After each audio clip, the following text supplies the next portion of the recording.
Good morning everyone. तो मेरा नाम है मोहम्मद गुजर। आज हम लोग बात करने वाले हैं कोऑर्डिनेशन कंपाउंड के एक बहुत ही इंपॉर्टेंट टॉपिक की, जो रहने वाला है क्रिस्टल फील्ड थ्योरी।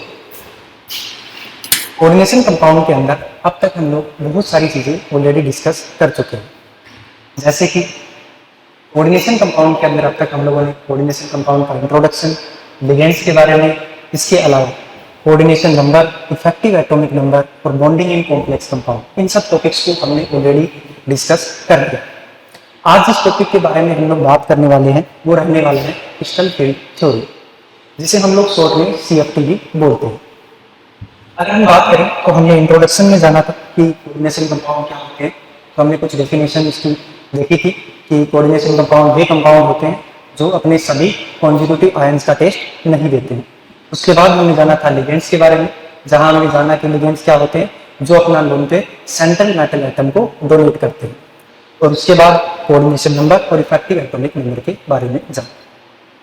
आज जो हम बात करने वाले हैं वो हमारा रहने वाला है टॉपिक नंबर 5, जो है बॉन्डिंग इन कॉम्प्लेक्स कंपाउंड, जिसमें हम लोग 2 थ्योरीज कंप्लीट कर चुके हैं, वर्नर थ्योरी और वैलेंस बॉन्ड थ्योरी।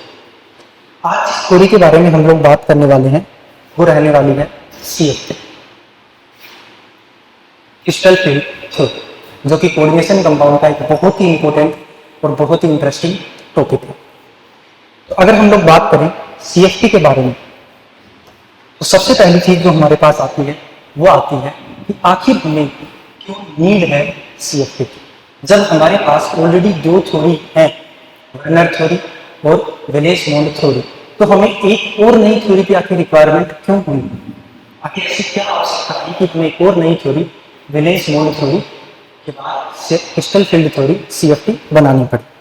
तो उसके पीछे 3 मेन रीजन है जो हम देख सकते हैं, जिन्हें हम बोल सकते हैं कि ये VBT के ड्रॉबैक में थे। तो सबसे पहले हम लोग अपनी पहली स्लाइड से देखते हैं पहला रीजन, जिसे हम बोल सकते हैं कलर ऑफ कॉम्प्लेक्स। जैसे कि हमारे सामने यहाँ पर बहुत सारे कंपाउंड हमें दिख रहे हैं। जैसे अगर हम लोग बात करें तो ये वाला जो कंपाउंड हमें यहाँ पे नजर आ रहा है, ये कॉपर +2 का एक्वस स्टेट में है। इसके अलावा ये वाला जो है ये Zn+2 एक्वस स्टेट में है। कॉपर +2 एक्वस स्टेट में ब्लू कलर का है और Zn+2 एक्वस स्टेट में ट्रांसपेरेंट कलर का होता है। यहाँ अगर हम देखें तो ये जो हमें पेल पिंक कलर का जो कंपाउंड दिखाई दे रहा है, ये होता है कोबाल्ट का 6 कोऑर्डिनेशन कंपाउंड वाला +2 ऑक्सीडेशन स्टेट में। कुछ रिएक्शन से जब हम इसे कन्वर्ट कर लेते हैं एक दूसरे कंपाउंड जो होता है कोबाल्ट का ही 4 कोऑर्डिनेशन कंपाउंड वाला +2 ऑक्सीडेशन स्टेट वाला कंपाउंड COCl4। इसकी अगर हम बात करें तो ये होता है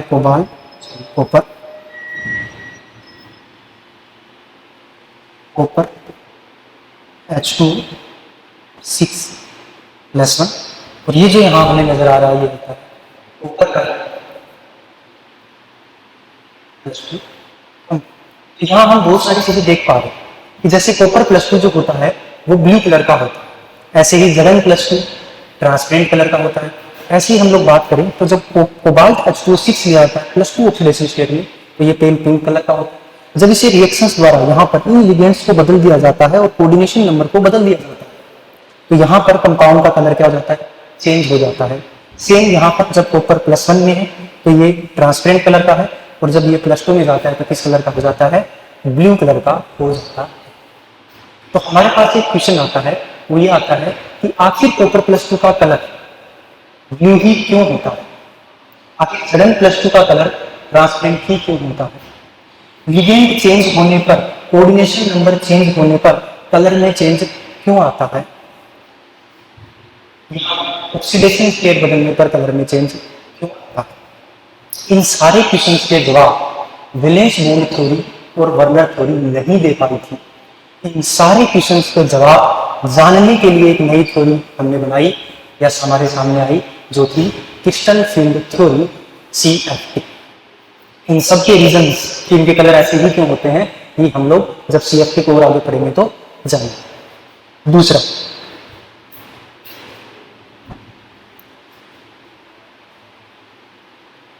अगर हम आगे देखें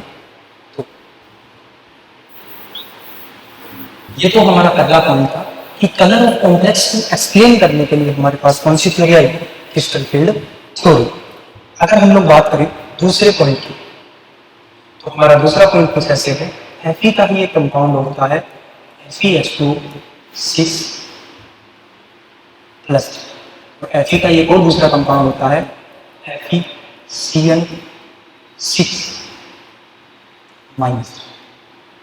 अगर देखिए ध्यान से तो दोनों ही आयरन की ऑक्सीडेशन स्टेट क्या है, +3 है, न्यूट्रल लिगेंड, और ये negative charge ligand. Oxidation state combination compound के मुताबिक हम लोग ऑलरेडी देख चुके हैं। तो अगर हम बात करें तो दोनों की ऑक्सीडेशन स्टेट तो सेम है, लेकिन हम बोलते हैं ये वाला जो कंपाउंड होता है ये क्या होता है, मोर स्टेबल होता है। क्या होता है, मोर स्टेबल। अगर ये वाला कंपाउंड मोर स्टेबल है तो ये मोर स्टेबल क्यों है, इसके बारे में भी हमें जानकारी CFT ही दे पाई, यूनिटी और वनर थ्योरी। इस नई theory CFT crystal field theory को पढ़। तो हमारे पास अगली हेडिंग आ रही है कॉन्सेप्ट CFT। तो CFT का कॉन्सेप्ट क्या है, CFT क्या कहती है, कैसे कलर ऑफ कॉम्प्लेक्स को एक्सप्लेन करती है, कैसे ये जो होती है वो एक्सप्लेन करती है डिफरेंट कंपाउंड्स की स्टेबिलिटी को, और कैसे एक्सप्लेन करती है स्ट्रॉन्ग फील्ड और वीक फील्ड को, वो हम जानने वाले हैं। तो अगर हम देखें इसका पहला पॉइंट जो आता है वो आता है according to CFT central metal atom consider positive point charge and ligand considered negative point charge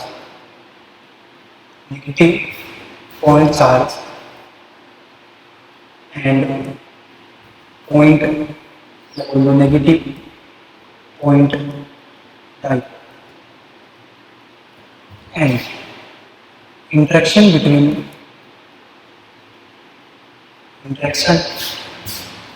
between these ligand and central metal atom are electrostatic in nature। देखो हमने क्या लिखा, हमने बोला कि हमारे पास मान लीजिए कोई कोऑर्डिनेशन कंपाउंड है FeCN6 माइनस। हमने ये बोला कि जो सेंट्रल मेटल एटम है ये, इसको क्या कंसीडर करेंगे हम, पॉजिटिव पॉइंट चार्ज, और जो लिगेंड है उसको क्या कंसीडर करेंगे, नेगेटिव पॉइंट चार्ज। एक और बात हमने यहाँ पे बोली है कि लिगेंड को हम नेगेटिव पॉइंट चार्ज और नेगेटिव पॉइंट डाइपोल बोलेंगे। तो नेगेटिव डाइपोल का मतलब यहाँ पे क्या, अगर हमारे पास मान लो कोई न्यूट्रल लिगेंड है जैसे सी, तो हम इसे क्या बोल देते हैं, पॉइंट डाइपोल। इसे हम क्या कंसीडर करेंगे, पॉइंट डाइपोल। अगर हमारे पास क्या है, कोई चार्ज लिगेंड है, क्या है, चार्ज लिगेंड है, जैसे कि Cn माइनस, तो इसे हम लोग क्या कंसीडर करेंगे, पॉइंट चार्ज। बात समझ में आई। अगर हमारे पास कोई क्या है, न्यूट्रल लिगेंड, तो उसमें डोनर एटम जो भी होगा उसके ऊपर क्या आएगा, पार्शियली नेगेटिव, और जो दूसरा एटम होगा उससे पार्शियल पॉजिटिव, और डोनर एटम क्या करेगा, डोनेट करेगा। तो उसे हम क्या कंसीडर करेंगे, पॉइंट डाइपोल। और दूसरा जो जिसके ऑलरेडी नेगेटिव चार्ज है उसको हम क्या मानेंगे, पॉइंट चार्ज। जो इंट्रैक्शन होता है इस पॉजिटिव और नेगेटिव के बीच में, ये हमें पता ही है कि पॉजिटिव नेगेटिव के बीच में जो इंट्रैक्शन होता है वो क्या होता है, इलेक्ट्रोस्टैटिक होता है नेचर में। तो इलेक्ट्रोस्टैटिक इन नेचर, बात समझ में आ गई होगी। इतना जानने के बाद अब हम पहला पॉइंट CFT का जान चुके हैं, जो क्या है, CFT बोलती है कि सेंट्रल मेटल एटम को पॉजिटिव चार्ज मानना और लिगेंड को नेगेटिव चार्ज मानना, और दोनों के बीच में जो इंटरेक्शन होता है वो कैसा होता है, वो होता है इलेक्ट्रोस्टैटिक इन नेचर। ये VBT के पॉइंट्स का क्या कर देती है, उनको इग्नोर कर देती है। VBT बोलती थी इंटरेक्शंस कैसे होते हैं, कोवलेंट, जबकि ये क्या बोलता है, आयनिक इंटरेक्शंस होते हैं, इलेक्ट्रोस्टैटिक इंटरेक्शन होते हैं। तो ये पॉइंट क्या हो गया, VBT से कंप्लीटली क्या हो गया है, डिफरेंट हो गया है। यहाँ तक की कहानी अगर आपको समझ में आई हो तो चलिए चलते हैं आगे और अगले टॉपिक के बारे में बात करते हैं। तो अगला पॉइंट जो हमारे सामने आएगा, ये हमारा फर्स्ट पॉइंट था, इसको हम साफ करते हैं। और सेकंड पॉइंट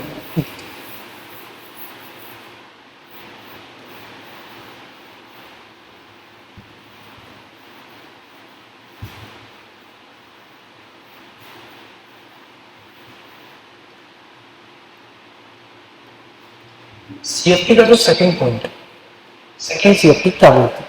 सीएफटी बोलती है कि जब लिगेंड सेंट्रल मेटल एटम की तरफ इलेक्ट्रोस्टैटिक इंटरेक्शन होगा, लाइक चार्ज पॉजिटिव पॉजिटिव एक दूसरे को रिपेल करते हैं, वैसे अनलाइक चार्ज एक दूसरे को क्या करते हैं, अट्रैक्ट करते हैं। तो पॉजिटिव चार्ज की तरफ नेगेटिव चार्ज क्या होगा, अट्रैक्ट करेगा, यानी उसके पास आएगा, तो उनके बीच में इलेक्ट्रोस्टैटिक इंटरेक्शन होगी। तो सेकंड पॉइंट क्या बोलता है, when ligand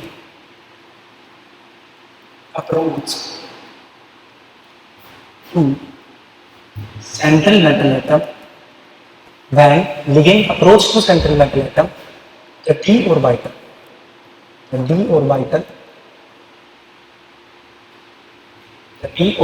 of central metal atom got split and divide into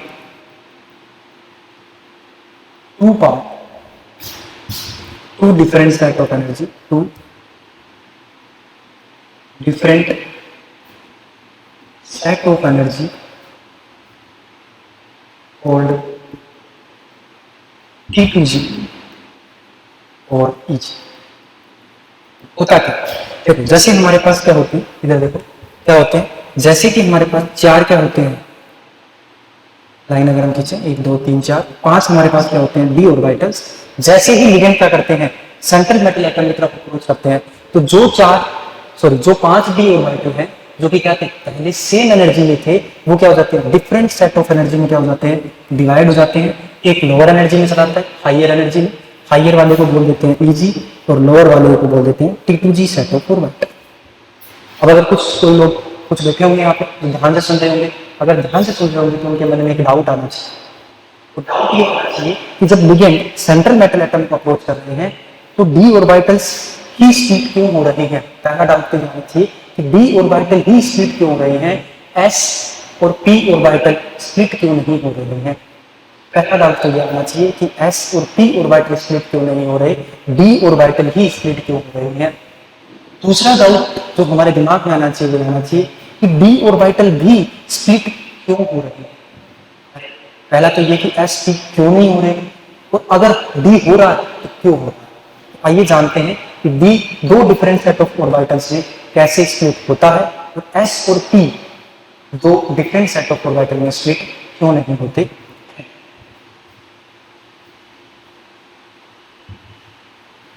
तो ये समझने के लिए कि आखिर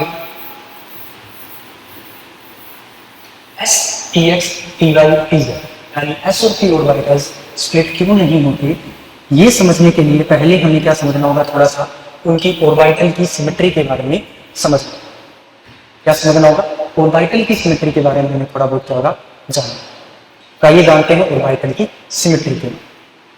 तो ये तो 11th में देखा होगा, अरे 11th में याद आ रहा हो तो, नहीं आ रहा हो तो बता। ये होता है जो सबसे लेफ्ट में लिखा है, लेफ्ट में लिखा है, ये होता है एस ऑर्बिटल। एस ऑर्बिटल गेंद जैसा होता है, ऐसा होता है गेंद जैसा होता है। अगर हम बोले 3 एक्सिस, अगर हमने एक्स एक्सिस, वाई एक्सिस और जेड एक्सिस, अगर नजर नहीं आ रही हो तो मैं बताऊं। एक एक्सिस हम ले लें कौन सी, ये वाली जेड एक्सिस। एक एक्सिस अगर हम ले एक्स एक्सिस, तो एक अगर हम ले ये वाली axis y axis, z axis. तीनों एक्सिस में ये इक्वली डिवाइड होता है, यानी सभी डायरेक्शंस में एक्स जो होता है वो इक्वली शेयर्ड होता है। पीएक्स की जो शेप होती है इसे हम बोलते हैं पीएक्स ऑर्बिटल, इसे हम बोलते हैं पी वाई, और इसे हम बोलते हैं पीएस। जो पीएक्स होता है, पी ऑर्बिटल की शेप डंबल जैसी होती है, एक लोब ऊपर तो एक लोब नीचे। लोब क्या होती है बताइए, ऑर्बिटल्स में इलेक्ट्रॉन क्लाउड जो होता है वो कुछ इस टाइप से डिस्ट्रीब्यूट होता है। तो ये दो लोब्स के अंदर क्या होता है, डिस्ट्रीब्यूट होता है, डंबल जैसा होता है। अगर ये डंबल हमारा एक्स एक्सिस पे रखा हुआ है, हाँ रखा हुआ है, अगर ये डंबल हमारा एक्स एक्सिस पे रखा हुआ है तो ये पी एक्स है, अगर ये डंबल हमारा वाई एक्सिस पे है तो ये पी वाई है, और अगर ये डंबल हमारा जेड एक्सिस पे है तो ये क्या होता है।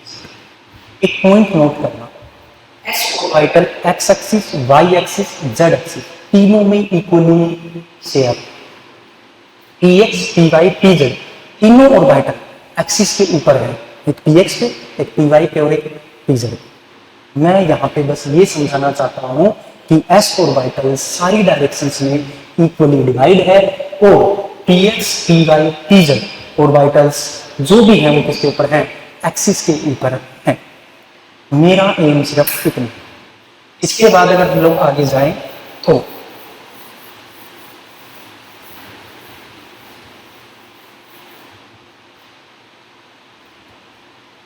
इसके बाद अगर हम लोग आगे बढ़े तो हमारे पास आते हैं डी ऑर्बिटल्स। हमें कुछ डी ऑर्बिटल्स की सिमेट्री के बारे में भी क्या करना है, पता लगा।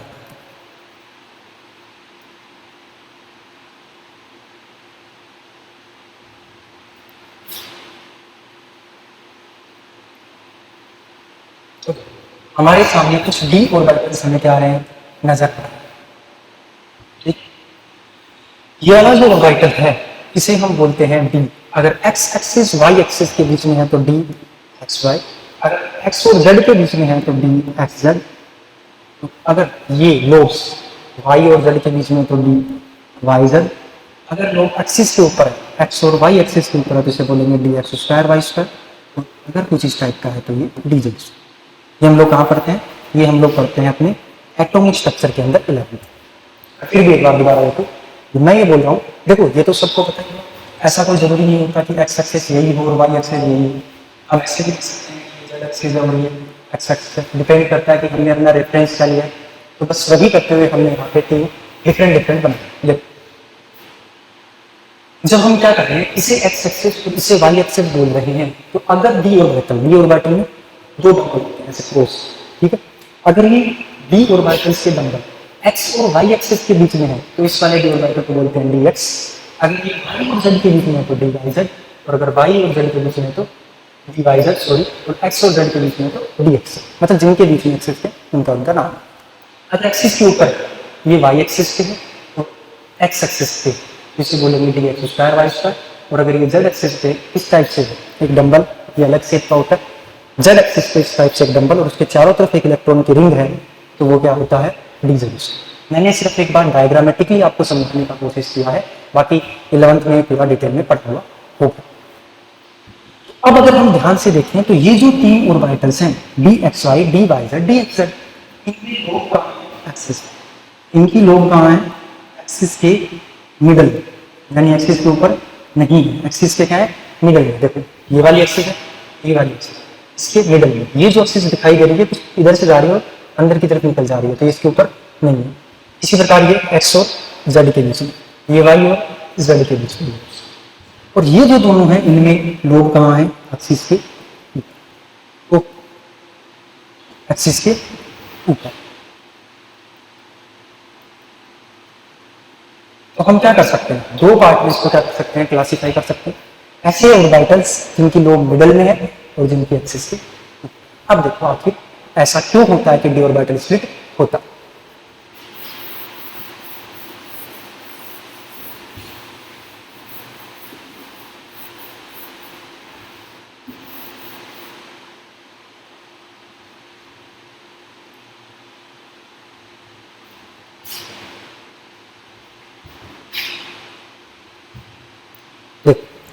ये एज्यूम कर लो कि हमारा क्या है, रूम है जिसके अंदर अभी हम, एज्यूम करो कि ये हमारा क्या है, रूम है जिसके अंदर अभी हम हैं। हमारे आसपास क्या होगा, रूम होगा। एज्यूम करो कि हमारे सामने हम एक रूम में बैठे हैं और हमारे सामने प्रॉपर क्या है, क्यूब का शेप का क्या है, रूम। तो उस रूम की छत होगी, तो ये मैंने क्या बता रहा हूँ, इस रूम की छत। एक फेस क्या हो गया, उस रूम की छत। दूसरा उस रूम का फ्लोर होगा, अरे जहाँ टाइलें लगी हैं, नीचे फर्श, वो होगा। एक इस रूम की लेफ्ट साइड की दीवार होगी और एक इस रूम में क्या होगी, राइट साइड की दीवार होगी। होगी कि नहीं होगी, लेफ्ट साइड की दीवार होगी, इस साइड लेफ्ट साइड की और इस साइड राइट साइड। एक फ्रंट और एक बैक क्या होगी, दीवार होगी। तो ये मान लो बैक दीवार है और ये हमारी क्या है, फ्रंट की। बस ये डायग्राम इसीलिए थे ताकि आप एक रूम को क्या कर सके, इमेजिन कर सके। एक रूम है जिसके अंदर कितने फेसेज हैं, 6 फेसेज है, छत, फ्लोर, लेफ्ट, राइट, फ्रंट और बैक। उम्मीद करता हूँ आपको समझ आया होगा। देखते क्यों मैंने ये चीजें बता। इस रूम के अंदर आप इमेजिन करो, उस रूम में आप हो, उस रूम में, जिस रूम में आप हो उसमें 6 फेसेज है, छत, फ्लोर, लेफ्ट, राइट, फ्रंट और बैक। उस रूम के मिडल में हमारे पास कौन है, एक मेटल रखी है जिसे मैं बोलता हूं सेंट्रल मेटल एटम। मिडल में, बिल्कुल मिडल में, एज्यूम कर लो तो रूम है, उसके बिल्कुल मिडल में क्या रखा है, गोल कुछ रखा हुआ है मेटल जैसा। और इस रूम की हर एक फेस से ऐसे क्या गुजर रही है, इस रूम की हर एक फेस से 3 एक्सेस गुजर रही है, एक्स, वाई और जेड। ग्राउंड से टॉप फ्लोर की तरफ एक एक्सेस जा रही है, जेड एक्सेस। लेफ्ट से राइट की तरफ एक एक्सेस जा रही है, एक्स एक्सेस।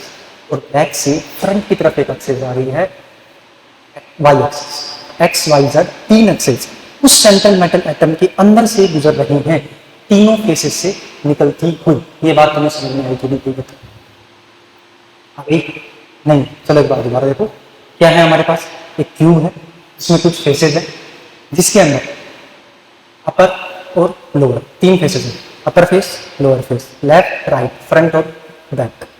इन फेसेस से बिल्कुल मिडल से क्या गुजर रही है, एक्स, वाई, जेड एक्सेस गुजर रही है। बीच में कौन है, हमने कहा कि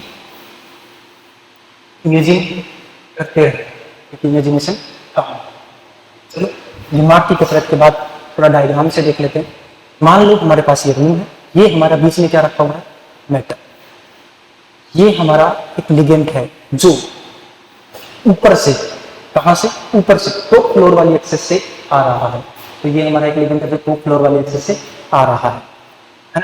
एज्यूम कीजिए कि डी ऑर्बिटल्स क्यों स्प्लिट होते हैं, ये मैं समझाना चाहता हूँ। तो साथ ही साथ हम क्या पढ़ने लगे हैं, CFPO ऑक्टाहेड्रल। ये भी मैं बताऊंगा, अभी बताऊंगा, एक बार के लिए सुझाव मत, एक बार थोड़ा पहले से। दूसरा, अब ये तो हमें पता ही है कि अभी हम लिख के आए हैं FeCN6 माइनस, इस कंपाउंड का कोऑर्डिनेशन नंबर क्या होता है, 6, इसमें -3, सॉरी। तो कितने लिगेंड इसमें होते हैं, 6 लिगेंड। कितने लिगेंड किसके अंदर होते हैं, 6 लिगेंड। ये 6 लिगेंड क्या कर रहे हैं, इन 6 की 6 एक्सिस से क्या हो रहे हैं, आ रहे हैं। जैसे ये अपर एक्सिस से आ रहा है, ये फिर लोअर साइड से ग्राउंड से निकलता हुआ है जमीन फाड़ कर, ये लेफ्ट साइड वाली से, ये राइट वाली साइड से, फिर ये बैक से और ये फ्रंट से। इस टाइप से हमारे पास क्या आ रहे हैं, 6 लिगेंड आ रहे हैं।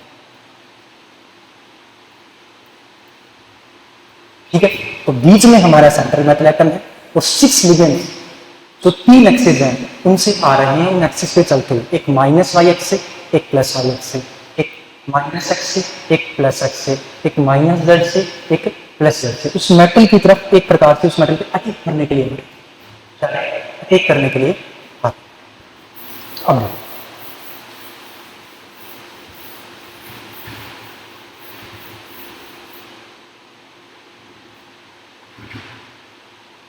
ये जो हम अब पढ़ रहे हैं, जिसमें हमने जाना, जिसमें हमने एक रूम इमेजिन किया, जिसमें हमारे पास लिगेंड कहां से आ रहे हैं, एक्सिस से आ रहे हैं, ये हम किसकी क्रिस्टल फील्ड थ्योरी पढ़ रहे हैं, ऑक्टाहेड्रल कंपाउंड की क्रिस्टल फील्ड थ्योरी पढ़ रहे हैं। क्यों, क्योंकि 6 लिगेंड आ रहे हैं, 6 लिगेंड आ रहे हैं तो कोऑर्डिनेशन नंबर 6 है, 6 है तो ज्योमेट्री क्या है, ऑक्टाहेड्रल। ये हम लोग कहां पढ़ चुके हैं, यूनिटी में। तो पहले देखते हैं ऑक्टाहेड्रल की, फिर देखेंगे टेट्राहेड्रल। ऑक्टाहेड्रल में ये कैसे आ रहे हैं, ऑक्टाहेड्रल में ये कैसे आ रहे हैं,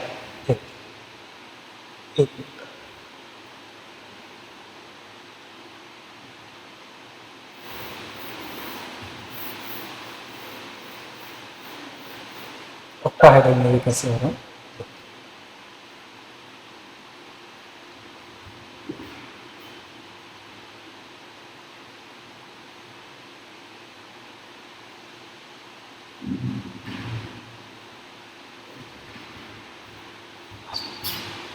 तो अभी हमने देखा कि ऑक्टाहेड्रल में हमारे पास कितने लिगेंड है, 6 लिगेंड है, जो 6 की 6 डायरेक्शन से किसकी तरफ आ रहे हैं, सेंट्रल मेटल एटम की तरफ आ रहे हैं और एक्सिस से आ रहे हैं। कहां से आ रहे हैं, एक्सिस।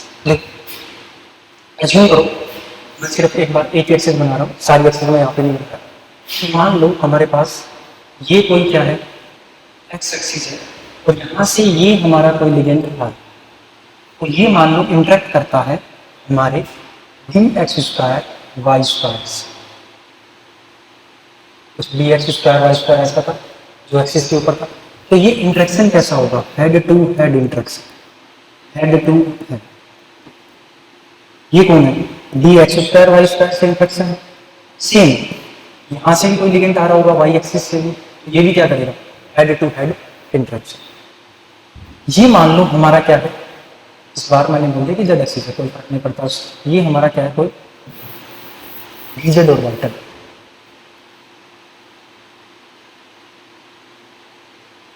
ये हमारा डीजेड स्क्वायर क्या है, और हमारा लिगेंड इस बार कहां से आ रहा है, जेड एक्सिस से आ रहा है। तो इसके साथ ये इंटरेक्शन कैसा होगा, हेड टू हेड। और मान लो हमारे पास एक और कंडीशन है, d x square y square, जिसमें लिगेंड कहाँ होते हैं, एक्सिस, जिसमें सॉरी लॉस कहाँ होते हैं, एक्सिस के बीच में। तो यहाँ से हमारे पास क्या आ रहा है, कोई लिगेंड, यहाँ जो इंटरेक्शन होगा वो head to head, head to head interaction नहीं होगा। और यहाँ इंटरेक्शन कैसा होगा, हेड टू हेड। अगर यहाँ हेड टू हेड इंटरेक्शन होगा तो जो लोग, जिनकी लोब एक्सिस के ऊपर, जिन ऑर्बिटल्स की लोब एक्सिस के ऊपर है, उनके साथ इंटरेक्शन क्या होगा, ज्यादा। और जिनकी लोब एक्सिस के ऊपर नहीं है, उनके साथ इंटरेक्शन क्या होगा, कम। तो यही रीजन है कि जब लिगेंड डी ऑर्बिटल्स की तरफ आते हैं, यानी मेटल की तरफ जब आते हैं, तो जब ऑर्बिटल्स की तरफ आ रहे होते हैं लिगेंड, तो क्या होता है, जब अप्रोच करते हैं तो d x square y square और डी जेड स्क्वायर से इनका इंटरेक्शन क्या होता है, ज्यादा होता है। और हमारा जो d x y d y z d x z, उनसे इंटरेक्शन क्या होता है, कम होता है। जिनसे इंटरेक्शन ज्यादा होता है वो हायर एनर्जी में चले जाते हैं, और जिनसे इंटरेक्शन कम होता है वो एनर्जी में आ जाते हैं। ठीक, ये बात तो समझिए कि डी ऑर्बिटल्स स्प्लिट होते हैं, क्योंकि डी ऑर्बिटल्स 5 होते हैं, d x d y d x y d y z d x z d z square और d x square y square. जिसमें d x square y square और d z square की लोग axis के ऊपर होती हैं, और अगर एक्सिस के ऊपर होती हैं तो अब हमें पता है कि इनके साथ इंटरेक्शन ज्यादा होता है, और अगर इंटरेक्शन ज्यादा होता है तो इनकी एनर्जी ज्यादा हो जाती है ऑर्बिटल्स की, और इनकी एनर्जी कम हो जाती है। और डी ऑर्बिटल्स दो डिफरेंट सेट ऑफ एनर्जी में क्या हो जाते हैं, ठीक, ये तो हमें समझ में। P x p y p z, खुद दिमाग लगाओ, तीनों की लोग आ रहा है एक्सिस के ऊपर। तो जैसा interaction p x p y p z से होगा, मतलब जैसा इंटरेक्शन पी एक्स से होगा वैसा ही पी वाई से पी जेड से, तो तीनों की एनर्जी बढ़ जाएगी, तो स्प्लिट होने की कोई बात ही नहीं आती। एक बात ऐसे समझो, हमारे पास एक रूम है जिसमें डिफरेंट बच्चे बैठे हुए, और डिफरेंट बच्चों के डिफरेंट मार्क्स हैं, अलग अलग नंबर है सब। तो मान लो कुछ मैंने बोला कि जिनके नंबर 650 से ज्यादा है वो यहीं बैठे रहो, और जिनके नंबर 650 से ज्यादा है, कम है, वो बाहर, जिनके 650 से ज्यादा है वो यहीं बैठे रहो, और जिनके कम है वो बाहर चले जाए। तो कुछ बच्चों के नंबर ज्यादा थे, कुछ बच्चों के नंबर कम थे, तो हमने क्या कर दिया, हमने स्प्लिट कर दिया। लेकिन अगर मैं ये बोलूं कि सारे बच्चों के नंबर सेम, सबके 650, तो क्या अब मैं ये बोल सकता हूँ कि जिन बच्चों के ज्यादा हैं, जिनके कम है वो चले जाओ? अब उनको स्प्लिट कर पाना संभव नहीं है। तो जब सारे एक जैसे होते हैं तो उनको स्प्लिट कर पाना संभव नहीं है। P x p y p z, p x p y p z, मान लो सारे एक्सिस के ऊपर होंगे, पी एक्स पी वाई और पी जेड जो होंगे उनमें सारे कहाँ होंगे, एक्सिस के ऊपर। कहाँ होंगे, एक्सिस के ऊपर। अगर सारे कहाँ होंगे, एक्सिस के ऊपर, तो ऑर्बिट लिगेंड्स जो एक्सिस से आ रहे हैं वो सारे हेड टू हेड इंटरेक्शन करेंगे, तो सारे p x p y p z की एनर्जी बढ़ जाएगी। स्प्लिट जैसा कुछ नहीं है, ये बात समझ। एस तो है ही एक, तो एक को तो क्या ही स्प्लिट है, s p x p y p z क्यों स्प्लिट नहीं करते, क्योंकि उनमें सारे जितने भी हैं वो सारे एक जैसे हैं, उन सबके साथ इंटरेक्शन एक जैसा होता है, और अगर सबके साथ इंटरेक्शन एक जैसा होता है तो स्प्लिट होने की बात आती ही नहीं। लेकिन dx square y square d z square और dx d y d z, यानी dx y z d y z dx, ये क्या होते हैं? अलग अलग होते हैं। 3 की लोग एक्सिस पे नहीं, बाकी 2 की लोग एक्सिस पे। तो जिनकी एक्सिस पे उनसे इंट्रैक्शन ज्यादा, जिनकी एक्सिस पे नहीं है उनसे इंट्रैक्शन कम, तो क्या हो जाता है? स्प्लिट हो जाता है। समझते हैं आखिर कैसे क्रिस्टल फील्ड स्प्लिटिंग हो रही है, जो डायग्राम कन्वेंशनली बनाया जाता है, बुक्स में दे रखा है, एनसीईआरटी में दे रखा है, सब जगह दे रखा है, वो डायग्राम बनता है। मान लो ये हमारी लाइन जो है एनर्जी लेवल को क्या कर रही है? रिप्रेजेंट कर रही है, और ये रिएक्शन कोऑर्डिनेट को कि आगे कैसे कैसे स्प्लिटिंग बढ़ रही है। अगर हम देखें तो मान लीजिए कि हमारे पास शुरू में जो 5 डी ऑर्बिटल्स थे उनकी एनर्जी लेवल कुछ ये थी, मैंने यहाँ। अब देखो, जैसे ही इंट्रैक्शन होना क्या होगा? स्टार्ट हो, लिगेंड क्या करेंगे? अरे पॉजिटिव चार्ज, भागो भागो अटैक करो। तो लिगेंड्स क्या ठीक ही से एक्सिस से क्या हो रहे हैं? डी ऑर्बिटल्स की तरफ आ रहे हैं। तो जब वो पास आएंगे तो सारे डी ऑर्बिटल, देखो जो एक्सिस पे नहीं है इंट्रैक्शन तो उसके साथ भी है, चाहे कमी हो, इंट्रैक्शन तो है, तो उसकी एनर्जी भी क्या होगी? बढ़ेगी। और 500 डी ऑर्बिटल्स की एनर्जी बढ़ के क्या हो जाएगी? कुछ इतनी हो जाएगी।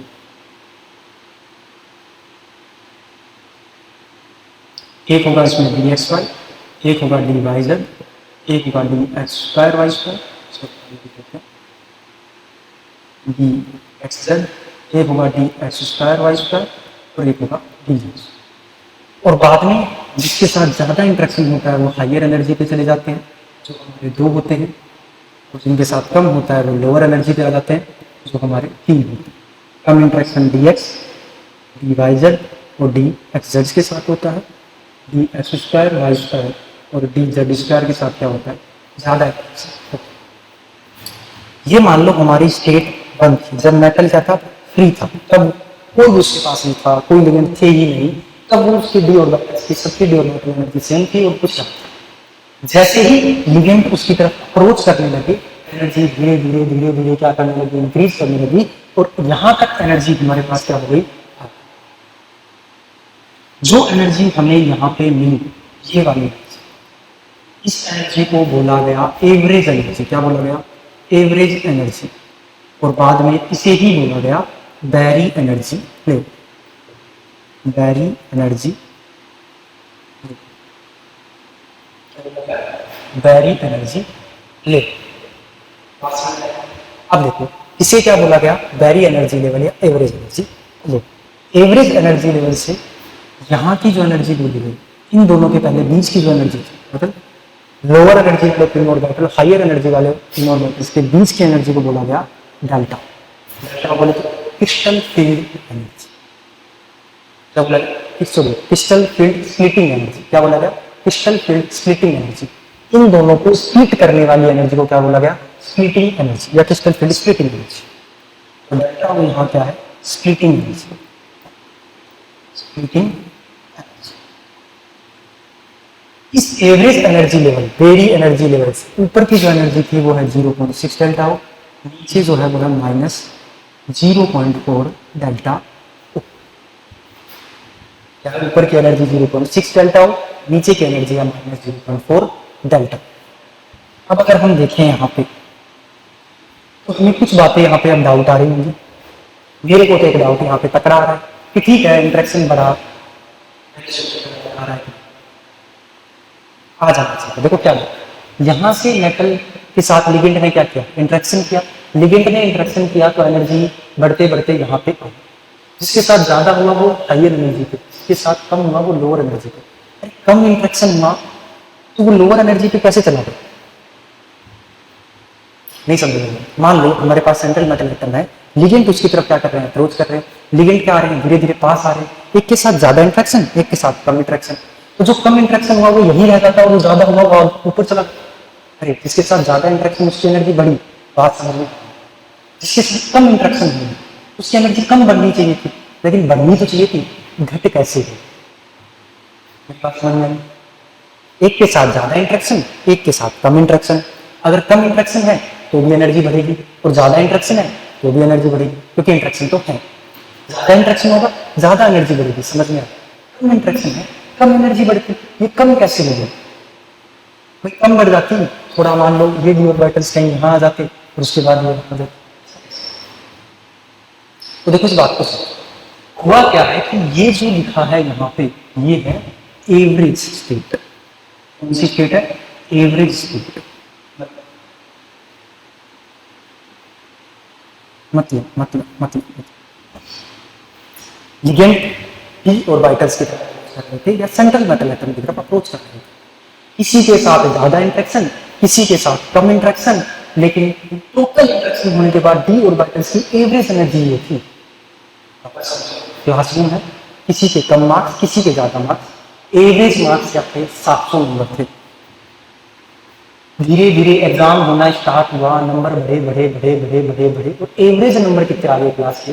700। हो सकता है किसी का पेपर बेकार हुआ 680, किसी का शानदार हुआ 720, लेकिन हम ये तो बोल सकते हैं कि यहाँ पे ये वाली जो स्टेट है वो एवरेज को रिप्रेजेंट कर रही है, 700 नंबर को रिप्रेजेंट कर रही है। अब देखो क्या हो, इसका मतलब इस वाली स्टेट तक पहुंचने तक ही हमने ज्यादा और कम दोनों इंटरेक्शन को कंसिडर किया।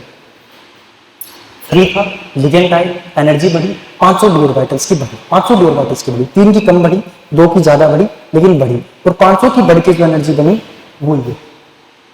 ठीक है, अब देखो, अब हमारे पास एनर्जी आ गई। अब हमें तो पता है कि किसी के साथ ज्यादा और किसी के साथ कब इंटरेक्शन हुआ, तो क्या हुआ? हमने इस एवरेज एनर्जी से, जैसे मान लो हमारे पास एवरेज था क्लास का 700, लेकिन मान लो मुझे पता है कि एक बच्चा ऐसा है जिसके नंबर कितने हैं? 600, और एक कितने हैं? एक ऐसा है जिसका 700। एक बच्चा ऐसा है जिसका नंबर 680 है, एक बच्चा ऐसा है जिसका नंबर 720 है। इसका मतलब एवरेज तो 700 ही रहेगा, लेकिन एक के कम और एक के ज्यादा है। तो मैंने बोला इस एवरेज से दो के तो क्या है? ज्यादा, एक का 3 का क्या है? कम बने। इस एवरेज में से 2 का कंट्रीब्यूशन इस एनर्जी में ज्यादा है, 3 का कंट्रीब्यूशन कम है। एनर्जी का डिफरेंस दोनों के बीच में डेल्टा ओ है। डेल्टा ओ बोले तो नंबर का डिफरेंस 720 माइनस 680, डिफरेंस कितने का होगा? 20 और 20 40 नंबर, 40 नंबर का डिफरेंस। समझ रही हो? अब ये क्यों? आज हमें पहले बताओ कि आज पढ़ना स्टार्ट है क्रिस्टल फील्ड थ्योरी। अरे आज का टॉपिक क्या था? टॉपिक नंबर 5 में तीसरी थ्योरी क्रिस्टल फील्ड थ्योरी। तो हमने जाना कि क्रिस्टल फील्ड थ्योरी क्यों आई, फिर हमने जाना कि क्रिस्टल फील्ड थ्योरी का कंसेप्ट क्या है। उसमें हमने 2 पॉइंट जाने। कितने पॉइंट जाने? 2 पॉइंट। उन 2 पॉइंटों को हमने समझा कि आखिर dx dy जब क्यों स्प्लिट हुए और s dx dy जब क्यों स्प्लिट हुए तो कैसे हुए, उनके कॉन्सेप्ट क्या। अब हम लोग पढ़ेंगे ऑक्टाहेड्रल कंपाउंड किसके फ्रेम कर रहे हैं, तो इनमें इलेक्ट्रॉनिक कॉन्फिगरेशन क्या पढ़ेंगे? Electronic configuration. ऑक्टाहेड्रल का जो इलेक्ट्रॉनिक कॉन्फिगरेशन है वो 2 चीजों पर निर्भर करता है, स्प्लिटिंग एनर्जी डेल्टा ओ और कैरिंग एनर्जी डेल्टा। इनके बारे में हम लोग पढ़ेंगे आज के लिए बस। ठीक है।